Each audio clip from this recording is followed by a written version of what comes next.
کسی کے پاس نہیں ہے.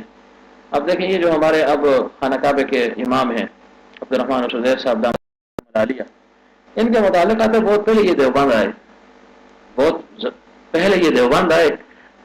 تو دیوبند جب پہنچ گئے تو وہاں جب دیوبند اندر جانا یہ دارالعلوم دیوبند میں جنہوں نے چکر لگایا، اندر داخل ہوئے اور سب کچھ ہوا، تو پھر فرمایا الحمدللہ الحمدللہ. میں سنا کرتا تھا کہ جو ہے نا دارالعلوم دیوبند ایسا جو ہے نا ہمارے اکابر کا ایک مضبوط قلعہ ہے دین کا، کہ جو کام اللہ نے ان سے لیا عرب سے بھی نہیں لیا، اللہ نے جو کام ان لوگوں سے اللہ نے لیا ہے.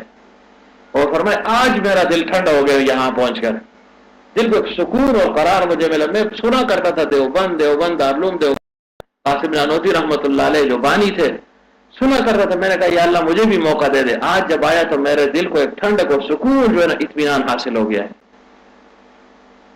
اللہ تعالیٰ نے جو رفت اور بلندی ان لوگوں کو دی ہے وہ شاید ہی کسی کو ملی ہو، لیکن رفت اور بلندی صفات کی وجہ سے ملی ہے.